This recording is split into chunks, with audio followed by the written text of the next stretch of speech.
Friends, welcome back to my mini blog.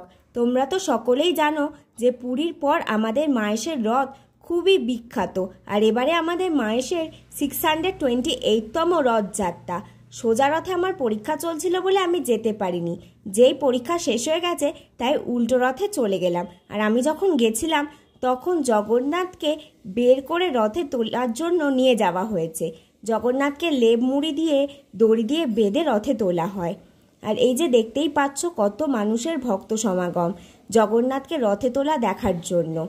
আস্তে আস্তে জগন্নাথকে রথে তুলে দেওয়া হচ্ছে।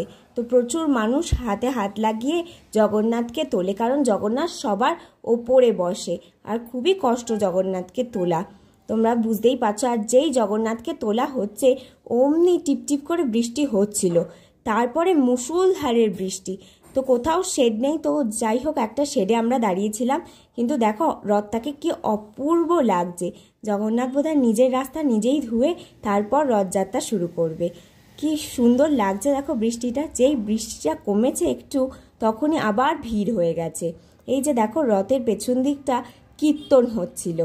আর রথটাও কি সুন্দর লাগছে, আকাশটাও দেখো কি সুন্দর লাগছে। মনে হচ্ছে আর কদিন পরেই যেন দুর্গাপুজো চলে এসছে।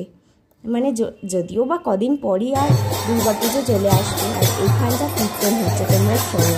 আশা করি তোমাদের ভালোই লাগবে।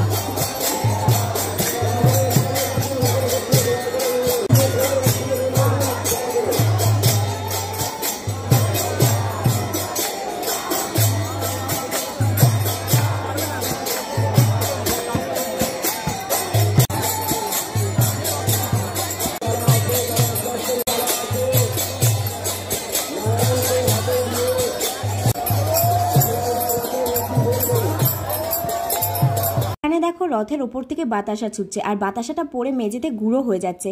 আর যেহেতু বৃষ্টি হয়েছিল তাই রাস্তায়ও কাদা কাদা হয়ে গেছে। যাই হোক পুলিশ অফিসাররা অনেক রিকোয়েস্ট করাতে ছাতার ওপর কয়েকটা বাতাসা ছুঁড়েছিল, তাই একটা বাতাসা ওরা আমাকেও দিয়েছিল। তো প্রসাদটা খেয়ে আবার চলে গেলাম রথ দেখতে। এবারে রথের টান শুরু হবে, তোমরা এখানটা দেখে নাও। আর 4টার সময় রথের টান শুরু হবে। রথের টান শুরু হয়ে গেছে, তোমরা দেখতে থাকো।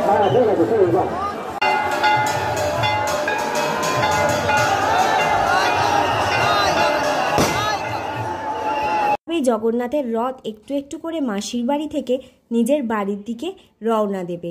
আর দেখতেই পাচ্ছ কত ভক্ত এসছে একবার ওই রথের দড়িটা টানার জন্য। আর আমরাও এবার বাড়ির পথে যাচ্ছি আর লাস্ট বারের মতো রথের টানটা দেখে নিলাম।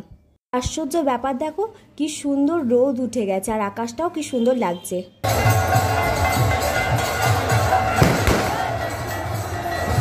উল্টো রথ আর জিলিপি খাবো না তাই কখনো হয়, তাই জন্য বাড়ি ফেরার পথে জিলিপি কিনে নিলাম।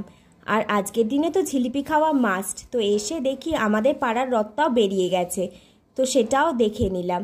দিয়ে বাড়ি এসে বাড়িতে নিয়ে এসেছিলাম পাপড়ি চাট, আর জিলিপিটা তো তোমাদের দেখিয়ে দিয়েছিলাম, আর মোমো এনেছিলাম। আর আমাদের 7 নম্বর ওয়ার্ড থেকে মালপোয়া দিচ্ছিলো, সেটাও নিয়ে এসেছিলাম। সেটা এনেই ফ্রেশ হয়ে খেয়ে নিলাম। আর এই ভিডিওটা ভালো লাগলে অবশ্যই আমার চ্যানেলটাকে লাইক, কমেন্ট, সাবস্ক্রাইব ও শেয়ার করতে একদম ভুলো না।